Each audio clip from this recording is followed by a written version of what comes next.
Hi, and welcome to the Up Zone, where understanding politics is made simple. We are your two hosts, myself, Ms. Tisha S. Waddell, former City Council representative for the 3rd District in the city of Fayetteville, North Carolina, and Mr. Elmer Floyd, former House Representative for the 43rd District in the state of North Carolina. Hi, Mr. Floyd, how are you? Good morning, Miss Waddell, and thank you for getting better with our introduction. I appreciate it. I've been We can working on distinguish it. the two. We can distinguish between the two. I appreciate that. Absolutely. Mr. Floyd, I've got a question for you. Yeah. What's good with you? How you doing today? Well, so far so good, so good so far. And the weather is changing, so my creditors is flipping flopping, with the weather. So That's other not the than how that, I'm doing well. that's not the how you doing. I want to know, Mr. Blake. I want to know how you doing, given the fact that we got a whole lot swirling around in terms of what is going on politically. How you doing today? Well, I'm doing all right. It's a scrambling the egg process, but maybe today we can help our community understand what scrambled eggs look like in different Absolutely, restaurants. absolutely. And we're preparing to go into the budget cycle, which means that there's getting ready to be a ramp up in terms of city and county budget. There's getting ready to be a ramp up of posturing so that people can try to make these budgets that they're going to put in front of us make sense. And we've got some things that we'll be talking about today that are definitely going to be in that vein. Mr. Floyd, but before we get to that, what announcements do you have for our audience? Well, I just like for our audience to know is that there's two different things that they have to look at as they look at the city and the county as it prepares their budget for the fiscal year, July 1. Uh, that's the difference between fee and taxes. Yeah. They're both the same, but we just have different language. So I just want to say that to you. But the announcement is that the Democratic Convention is going to be 426 from 10 to 6, and you have to go to their website to sign up if you want to attend. And the senior Democrats is having their congressional town meeting at the VFW April the 22nd from 4 to 6. And again, Fayetteville State on 425 is going to have the renaming of their facility buildings after the founders from 11 to 2. And the NAACP on, I think it's on the 27th of this month at College Heights Presbyterian Church, it is going to have their Mother of the Year. And the other announcement, not an announcement, it was the SRO meeting that was held this week. Very unusual. We're going to talk about that. We're actually going to have a conversation about that. Mr. Floyd, I feel obligated to say this again because my mother calls me every week and fusses at me for the quality of our audio. I want our audience to know that we are well aware that we have feedback in our audio. However, we are not engineers and we do not know how to correct that.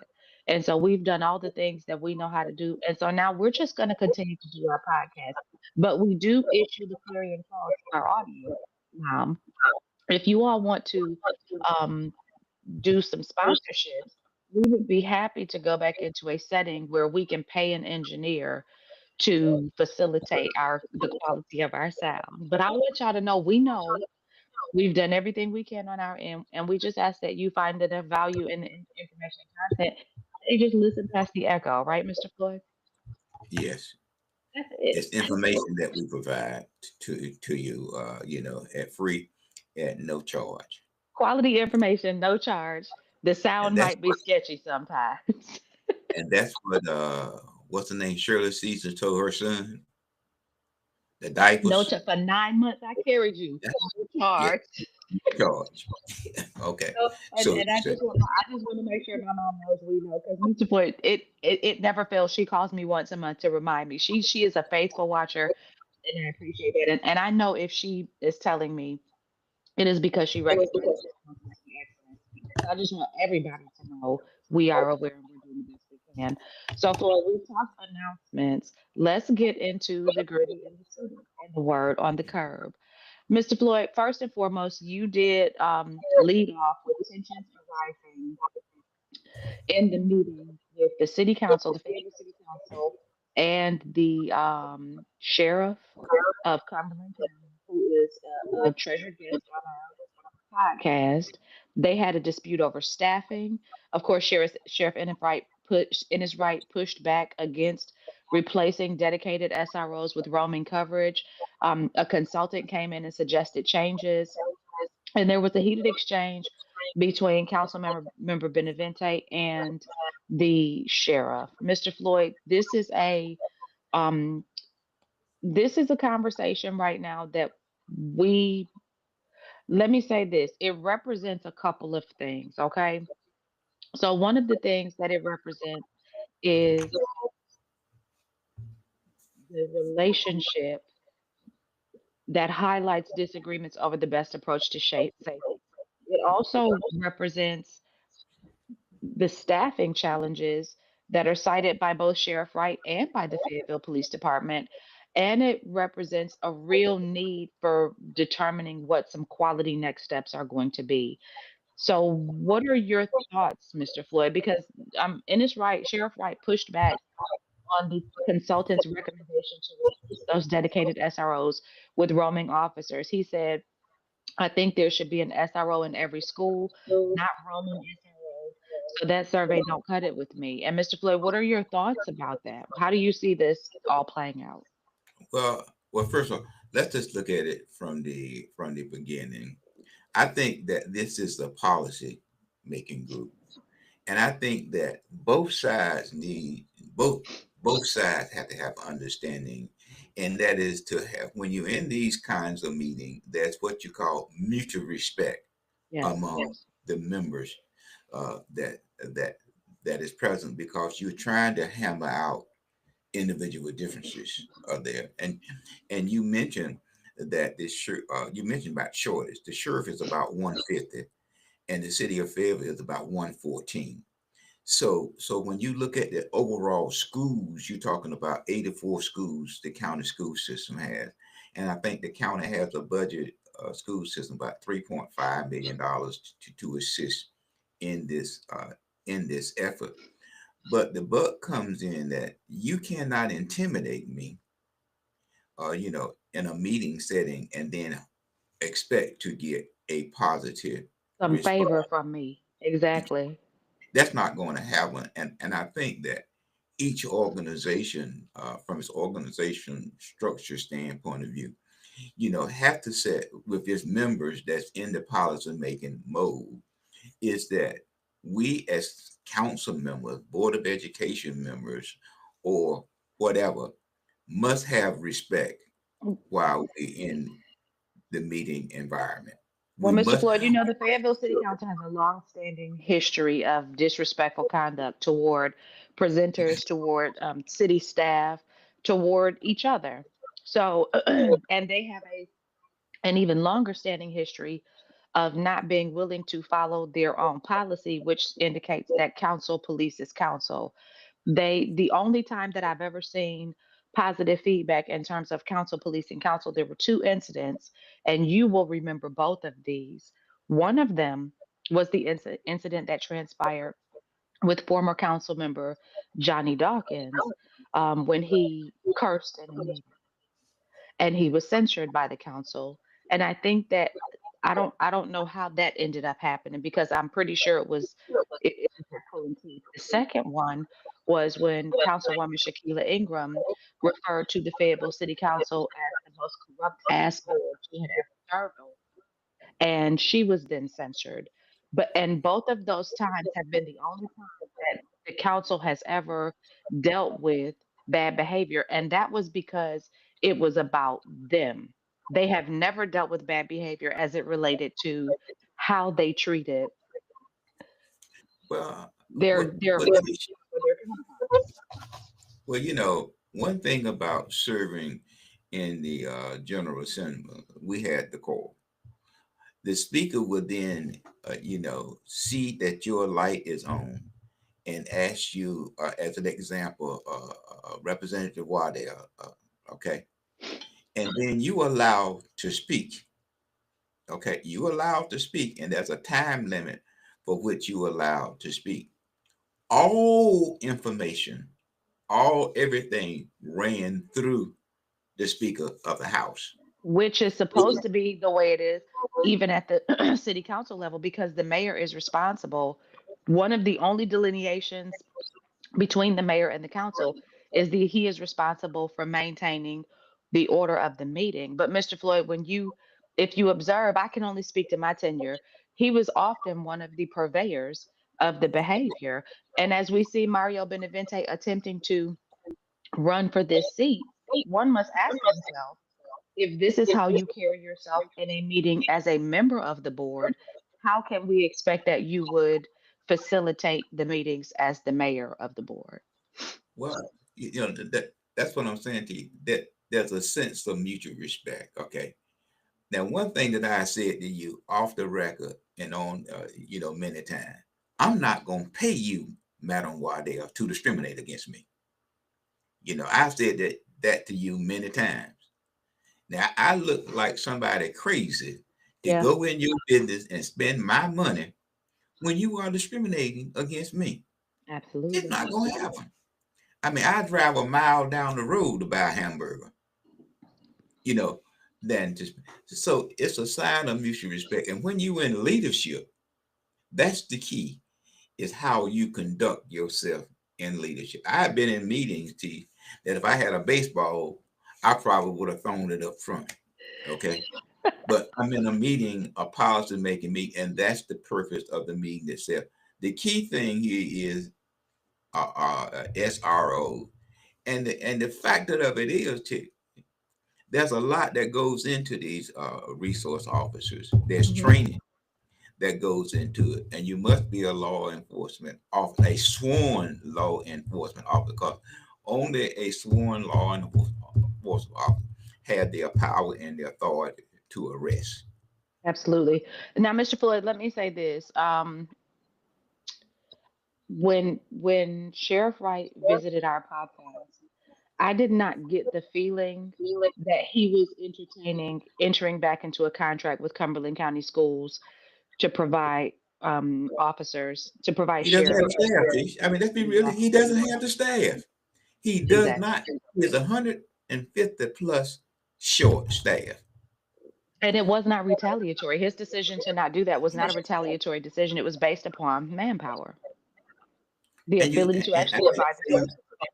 he 94 officer in my unique facility. Okay, Right. you're 94 short in there. And so that means that you got to address that. Just, and many people don't want, they want to say what, defund the police. We don't want police. We want more accountability. And you have people nowadays that looking at law enforcement and say, hey, do I want all this hassle? For Which is why we $48,000. have those shortages. Mr. Floyd, Yeah. can you speak to, because the sheriff also made it very clear what their responsibilities were. Can you remind our audience what the sheriff does in the county? Well, don't forget now he has the Department of Social Service as an example, all county buildings. He must serve warrants. He must staff the court, because you got some unique people that come in there and teach now. So each one of those courts must have a sheriff officer there. So he has a The lot of detention responsibility. center, and he also Yes. has to patrol and respond to calls in unincorporated areas. They, right.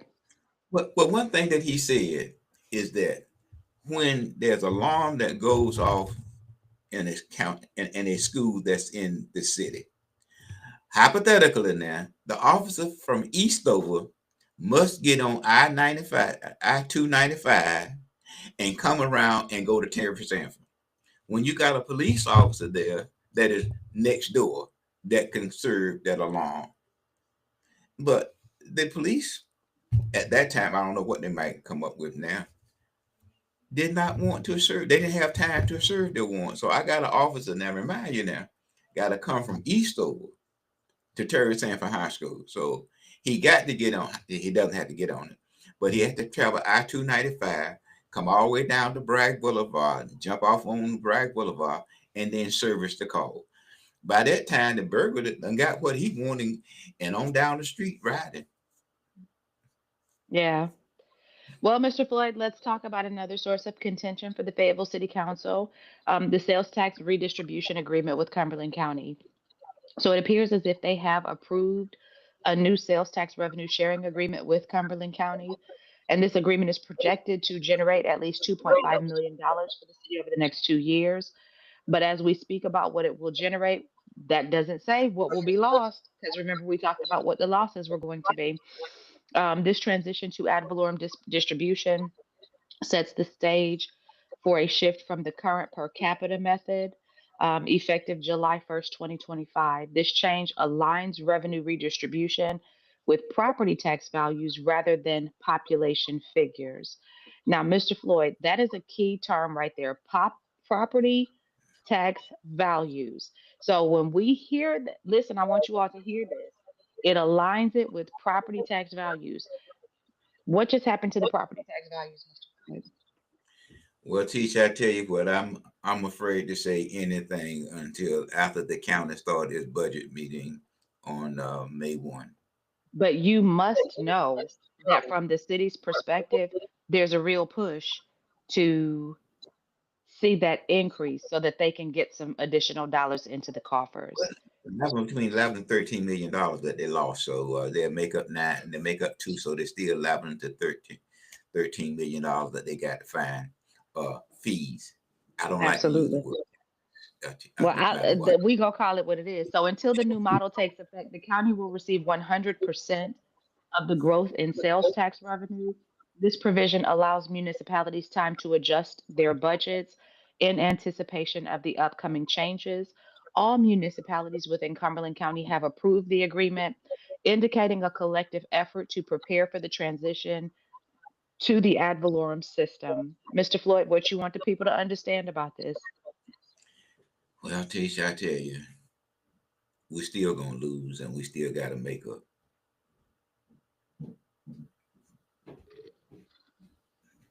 That's the long and the short of it.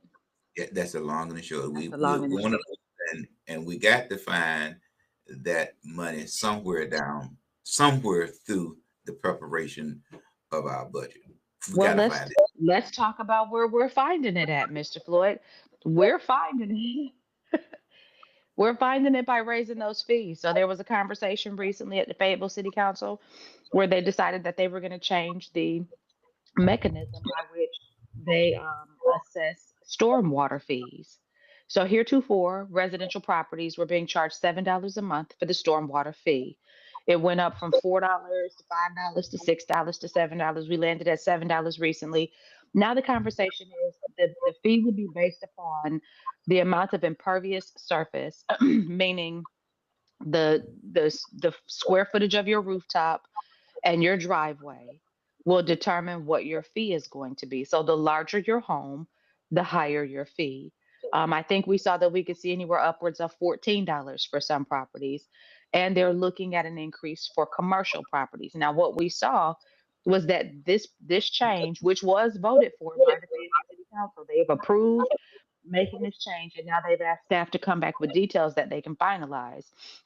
But this particular change was slated to generate was it 28 million? Somewhere, a little Less over than $2 1 million. million. Less than $2 million.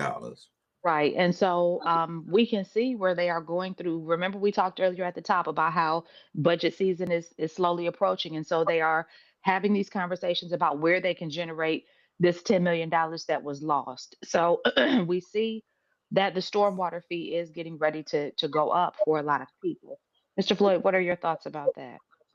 Well, well, first of all, the city is growing and we have what we call the north, I think that the western part, but we have not looked at how storm drain water need the runoff part. I think that as we look forward, we must turn our creeks into canal to to to move the water faster. And we talk about less than $2 million, and we're always talking about storm drainage and the runoff. That's That's That's a not, drop in the bucket. That's not going to solve the problem, that, I mean, but it you does can't, help make up the deficit in the bucket. So in the budget. So as we're having a conversation, Mr. Floyd, this sometimes we got to understand it's not about what's being discussed. It's about what it's the hand you don't see. yes, I mean, but when you look at it, let me fast forward you and then come right back. Like the Hmm. Civic Center. The county has spent $35 million in the infrastructure of $145 million budget. They've already spent, and then they got another I think $1.98 million So request that's a fifth of the budget already spent. already spent. So when you look at the storm drainage, you talk about $1 million, and they talk about they've already. By the way, have you seen the footprint of that location? They've already spent 35 million. Talk So about what I'm saying, impervious surface. yeah. So when you look at it, I mean, come on, less than $2 million, and you talk about addressing a storm drainage system. Yeah. And Mr. Floyd, it's interesting because Councilwoman Jensen has always been very a huge advocate for commercial property owners. And her contention with this particular outlay for this stormwater fee is that it will adversely tax the commercial property owners while not providing them services out of this bucket of money. Another council member expressed some opposition to her line of thinking, and they had an exchange about it. But ultimately, it moved forward with an approval, and they want staff to come back with more information. So there's a lot of She's moving parts. Madam Waddell. I don't blame Kathy for speaking about commercial property. Absolutely. If she's a commercial property owner, it's gonna hit Yeah, her pocket. yeah. I mean, why would I not speak?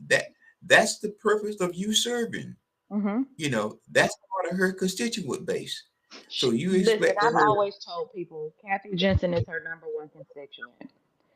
She is her okay? number one constituent. So when you see Kathy Jensen putting something forward, please know that no matter how wide the smile or how soft and chewy the donuts that she places on the table, she is her number one constituent. And I'm not mad at that because it benefits No, other people as well, but she is her number one constituent. And Kathy Jensen is the woman who taught me follow the money. So when you see something come out of her mouth, understand that you need to follow the money.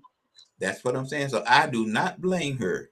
So Right. do you think that I'm going to sit on the committee to raise the property taxes, and I got 150 units, and you want me Right. to vote for that? Look, in one place. Right. Yeah, no, Right. I can't support that now. No, I mean, that's it's not just gonna fly. common sense. It's just common sense. But unfortunately, she has been outnumbered, and so in this But she spoke. instance, But she spoke. that's right. That's right. And She spoke. sometimes you just got to make sure that you say what you got to say. That's right, Mr. Floyd. So what about these friggin' electric buses? So Fayetteville has rolled out some electric buses. I like your facial expression. What you would do? I'm gonna let you talk about that. I don't Now, have anything to say I about mean, we're going green, so we're going green, and we're going, electric vehicles, so I understand that.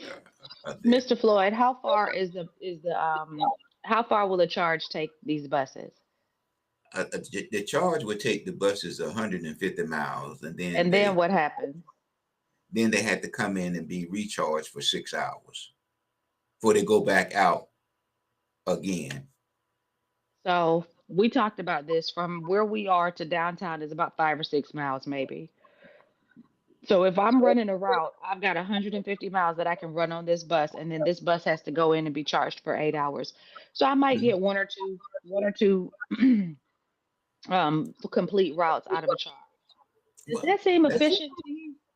Well, it's not, but we're going green. So, and it's the thing that we talk about. We say we don't have to buy diesel fuel. There's less maintenance, there's less cost, you know, less overall cost. So I can I can understand that. But I just look at, I mean, when I read it and it said 150 plus 6 hours, and I Right. so Well, the details on this are the two BEBs or battery electric buses will start serving passengers in May offering quieter rides and USB chargers for mobile devices.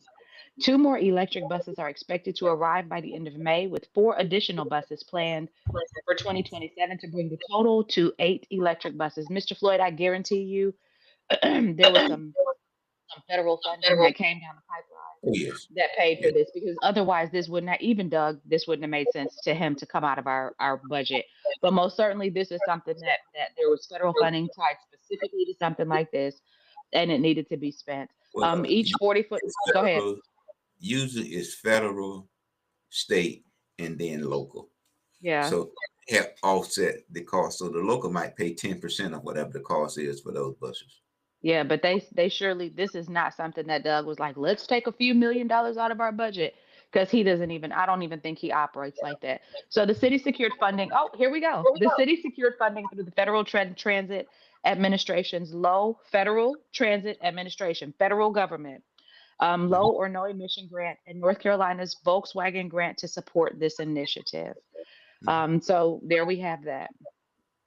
So that's, I mean, so you look at it, you look at the cost, the federal, and then the federal send money down to the state. So you Right. apply for these 2 grants, and it's offset quite naturally. That's why the city must have a reserve, and I'm saying the reserve to use as matching funds when these grants come down, in Yeah. order to grow their transportation fleet. So it's just policies and It's budget. just par for the course. Yeah, this is not, That's all. I don't want anybody to get their undies all in a bunch, because this is just some money that came down the pipeline that was available to be. Yeah. And we Yeah. want to be in, I mean, we want to be like Charlotte, Raleigh, Durham, and Greensboro that has a green fleet. So that's good. Absolutely. Mr. Floyd, I'm gonna put something up on the screen I want you to tell our people about. Give me just a second. I'm gonna share. Tell me when you can see my screen. Okay. I can see your stream. What we got here? And that's really a communication as it relates to go if you go down and go down and stroll up, it's wherein that right there, wherein that the Martin Luther King Committee and the chairman and vice chairman, and we talked about this briefly last week, met with the Martin Luther King Committee. The Martin Luther King Committee received an extension last November to this November as it relates to the funding in which the county provided to them. Hmm. The Martin Luther King Committee is asking for a 2-year extension of the November, which means 25, 27. So in this meeting, there was a discussion between, parties. So And what this was the a meeting between the MLK committee chairman, and the chairman of the Martin chair, Luther King Committee, but also the chairman of the Cumberland County vice Board chair, of Commissioners, and the vice chair. yes. Hmm. And what when you look at it, they're trying to say, let me give you a lifeline as you look at, as you request this extension.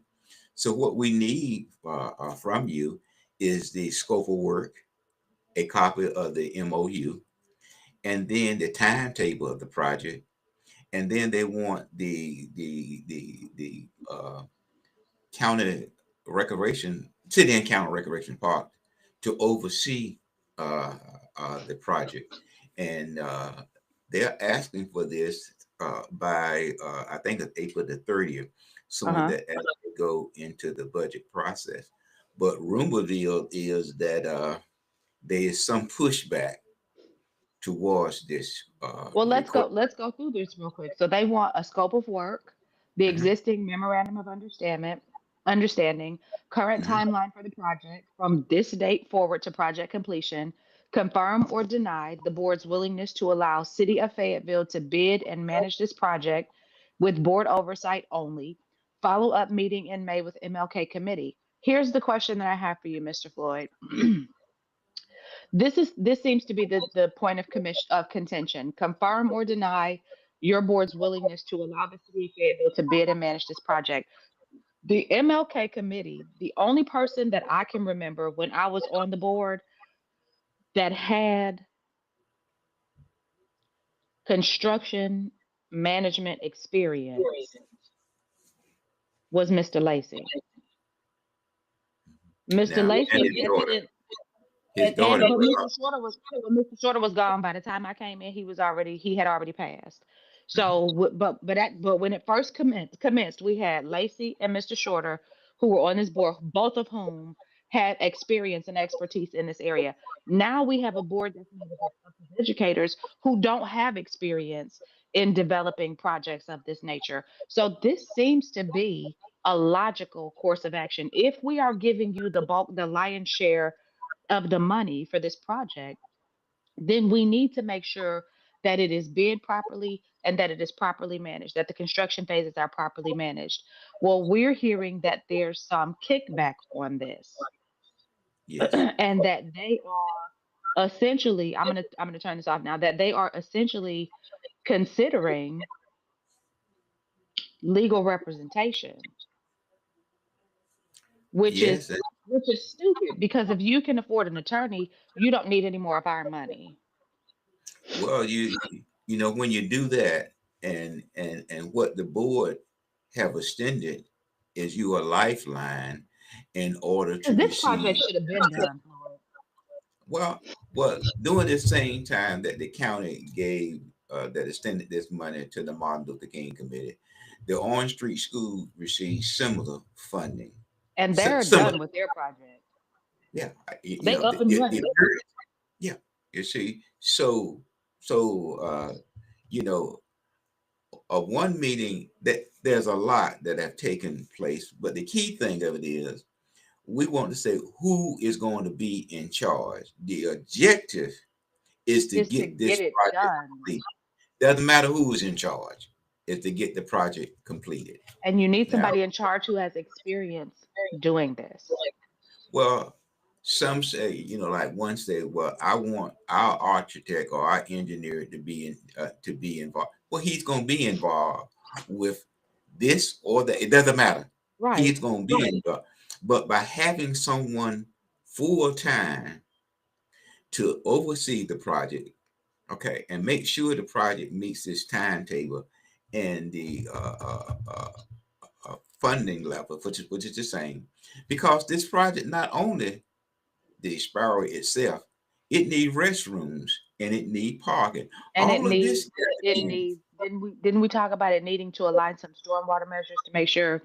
yes, I mean, all of this had to be, and then plus it had to go to the technical review committee of the city prior to the city extending the bid, and then the city is going to oversee the project once the technical review committee review it and it meets all the specs. So Right. it doesn't make it doesn't make sense. It's I a mute mean, argument. It's a mute yeah, argument. the city said that if the city going to extend the bid, that means that the city of Fayetteville through the Park and Rec is going to oversee the project anyway.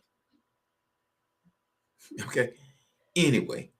So, but the key thing of it is And it's who. going to become a part of the Parks and Rec Yeah, infrastructure regardless. anyway. Okay, once it's completed, the city has agreed that it will maintain the project. Right. So I mean, so I'm just trying to see. Well, it's a it's a win-win situation from the committee itself. I no longer have to assume the responsibility, but sometimes you can put these things, in play. Now, I thought the county board of commissioners held up the project for the civic center, and I believe they asked for a lot of information, Madam And I Waddell. think, and I'm gonna be honest with you, I think that they should review this project also. I think that they should go back. They should review board minutes. They should review meeting minutes. They should review financial records because something's off in all of this. This should have been done. This should have been Well, done. They have well, received so many extensions. well, what the people on the street say is just not mathing. Okay, The math ain't that's what matching. that's what the young people say. It's just not mathing. Yes, sir. Yes, sir. And so this is an opportunity to get the project done, to remove yourself from the stress of overseeing the project, and then looking at the cost factor there, because the city has made it specifically clear their money is going towards the Sparrow itself. So Hmm. that means that I'm going to pay invoices on the Sparrow itself as it go upward. Now the county is looking at the city. Okay, so if the city cannot receive the technical, it's not looking at that part, then the county is not going to proceed. So, and if the county backs away from the project, then quite natural, the city is going to back away from the project. And if the Right. city back away from the project, uh, what they call it, DEI at the state level. It's backing away from the project. Yeah. So, yeah, it's what the county is doing with this request is giving the committee a lifeline. Yeah. Yeah.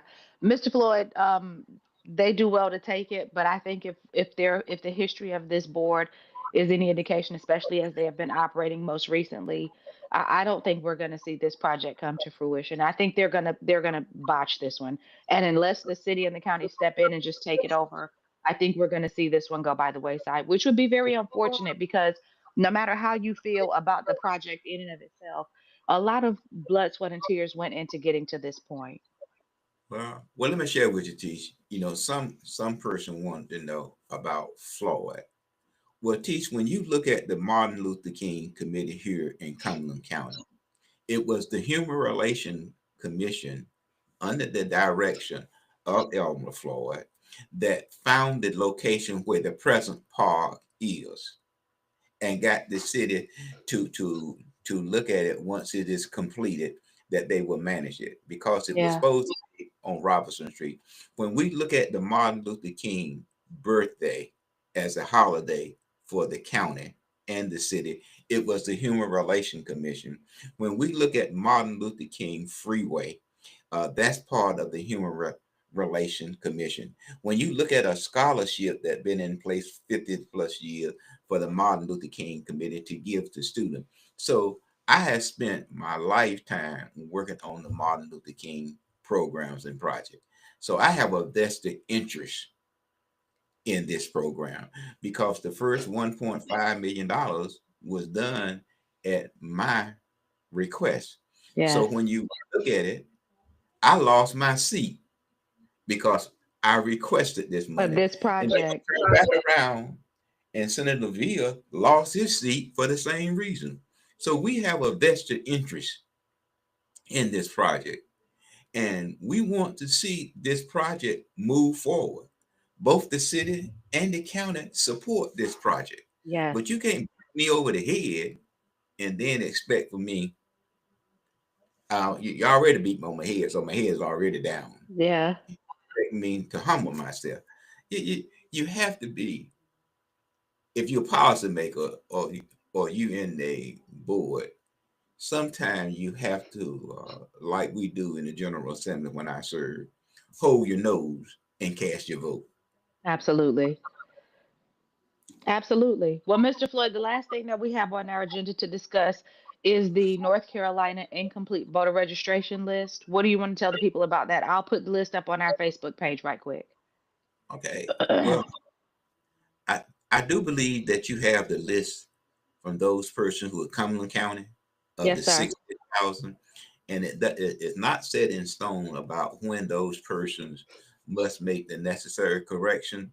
Hmm. But if they wish for their ballot to be counted in future election, the past election, which they say that they were not properly registered, or in future election, they also go to their website, and those who in Cumberland County might just want to look at see whether or not their name appear, on the Cumberland County list.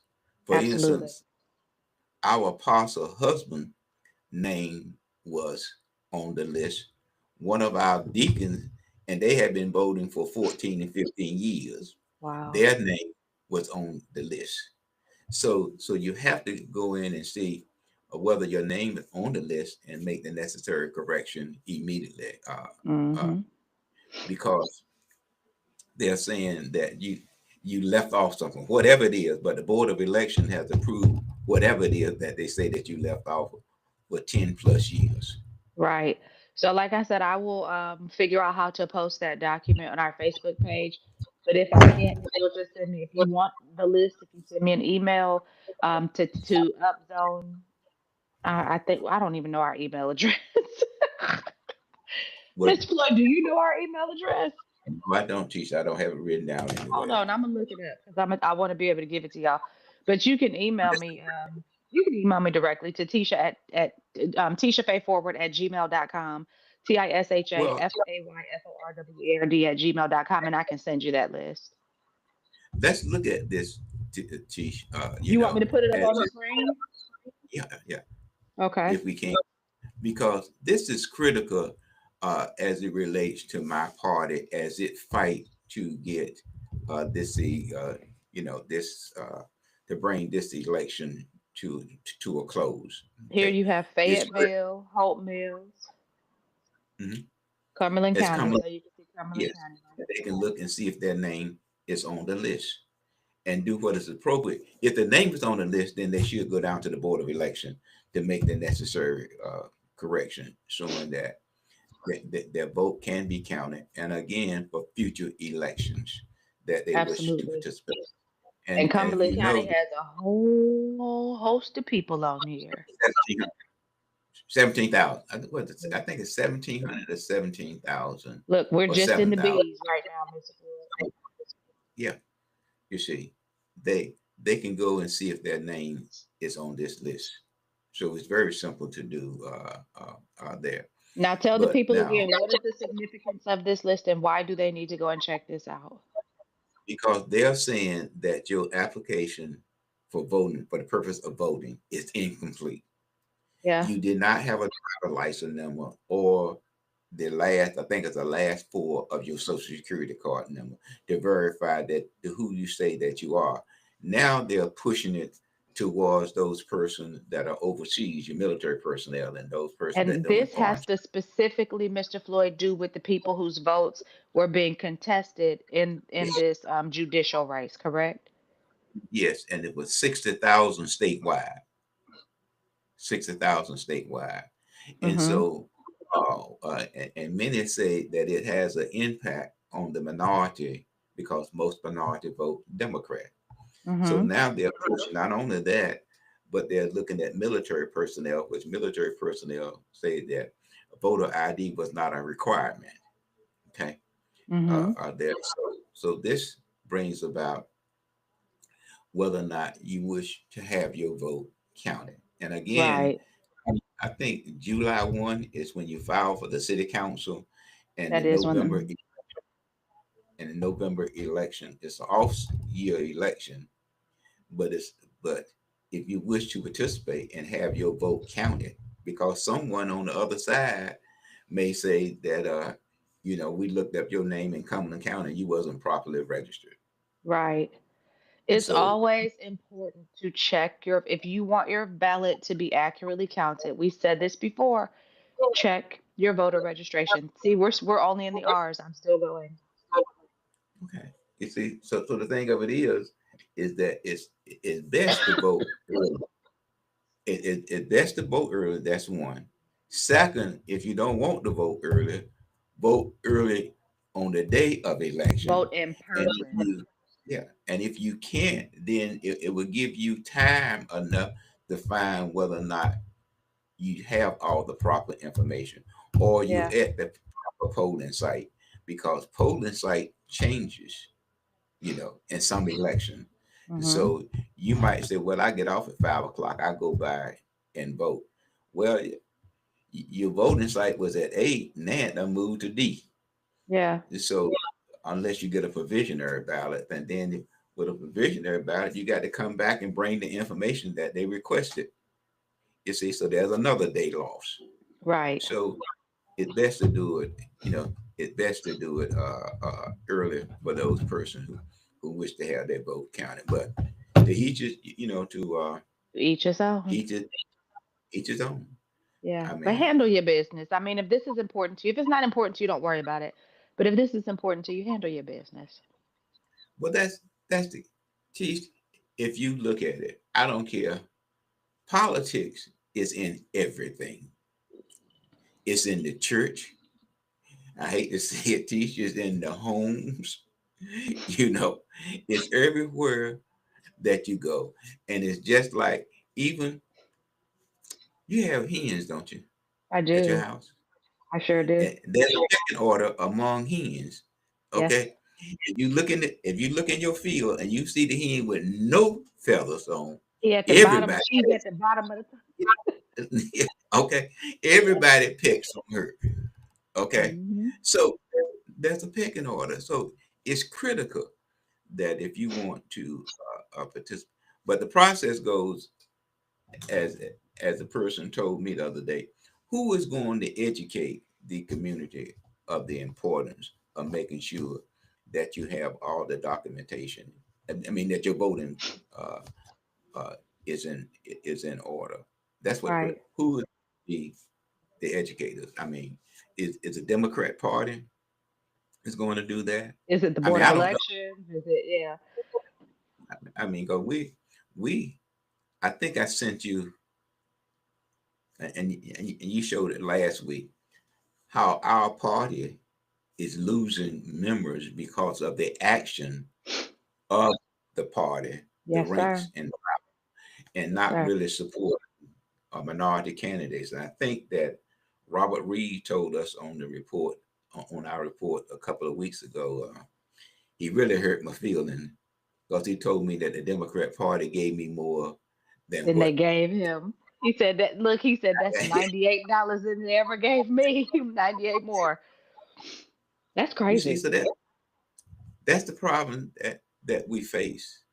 So we want our person to vote, and the Democrat Party, the minority community, is the key factor in any Democrat win an election. So if you don't demand anything, as an example, our first looked at the 2 point some odd $1 million budget that the Democrat Party provided. The Right. first indicator was the removal of the Eva Clayton's fund, which was about $50,000.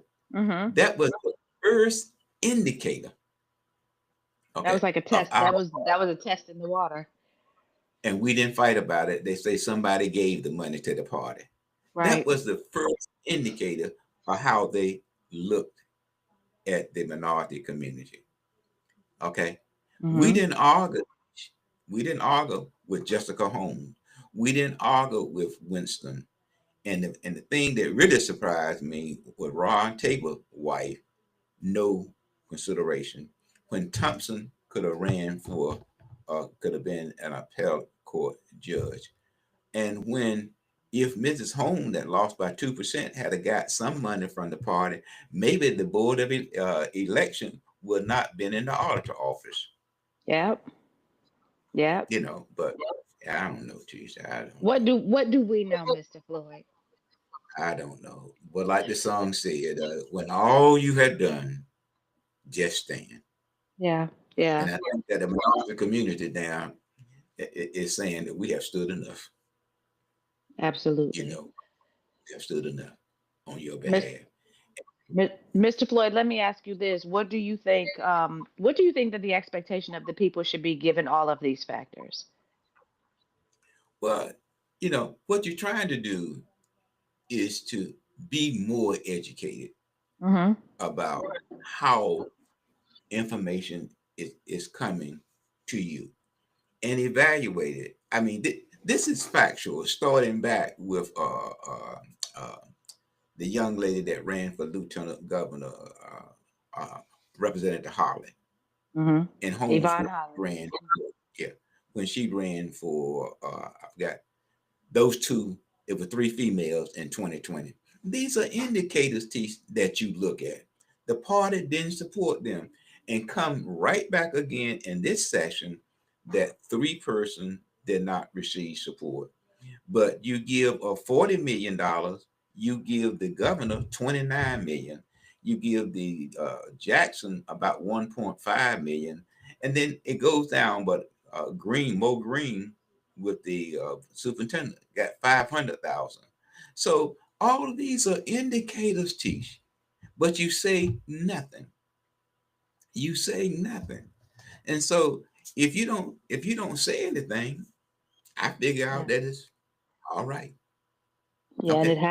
it happens from the bottom up because if we're not speaking out about what's happening, then we're not, and just like when we talked about the incident that happened at the Fayetteville City Council with the sheriff's office, now we see they're not speaking out about what's happening amongst themselves. And we people need to begin to speak up. It's time to But stop being silent about these injustices. Speak even up. at that, even at that, the council, through basic consensus, Mm-hmm. saying that when we in policy making meeting, we are trying to affect change. And change comes about with mutual respect. Yeah. That's how change come about. And I'm Absolutely. And saying I've to you, learned a valuable lesson, Mr. Floyd, over the last few years. I've learned a very valuable lesson. And I was listening to Cheryl Underwood speaking today on an interview, and she was talking about how, hold on, my alarm is getting ready to go off. She was talking about how she had an exchange with somebody, and people were wondering why she wasn't more um, dominant in this exchange. And Cheryl Underwood let the people know that she was talking to. She did not feel like she had to come at this person contentiously because they were on a platform where that would have made everybody look bad. And she said you can let a person look bad by themselves and not engage with them in that behavior. And so I think the valuable lesson that I've learned over the last couple of years is you can correct bad behavior without exhibiting bad behavior yourself. So if well, there's that's anything that I yeah, if there's anything that I would caution our elected body against is engaging in that contentious dialogue. Correct the behavior without looking bad yourself. what Tish, one thing that my friend Dudu told a guy one day. Dudu said we looked out the window. They looked out the window and said we all knew that he had a mental problem. We all in here knew he had a mental problem, but you surprised us. You were out there arguing with. We couldn't tell who the fool was. Yeah. Yeah, we couldn't tell who the fool was. So Yeah. we all knew in his shoe shine that he had a problem, Yeah. and you was out there arguing with him. Arguing with him.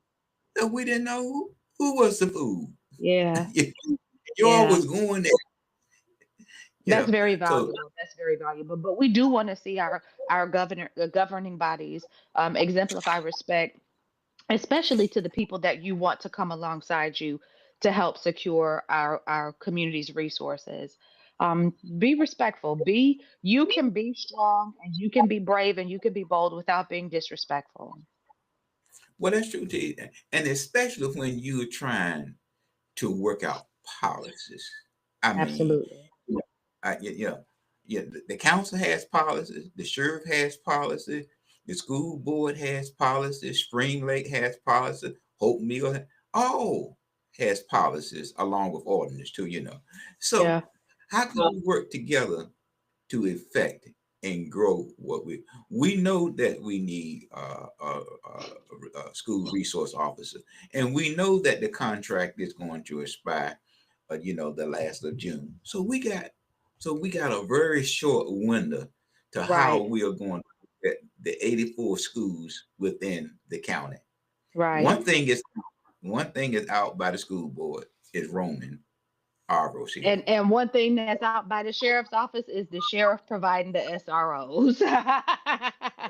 So find So you those two things, an alternate solution. yeah. So those two things are off the table. So now, Yeah. how do we address the issue? That's And the this is thing. going to be, and That's this is going to be a budget. This is going to be a budget conversation. Mr. Floyd, what you want to leave our people with today? well, the same thing that I always do, Tish. If you bring a bone, he's choosing to carry one. Absolutely. And I want to say, as we just experienced the season of Passover, that we ought to remember that you want some of this mess to miss you. You want all the mess to miss you, and so make sure you have the right thing standing guard and protecting you. Make sure that your heart is in the right place and you're yielded to the right agency. Because it is the Holy Spirit that stood guard and protected all of those people during the season of the Passover.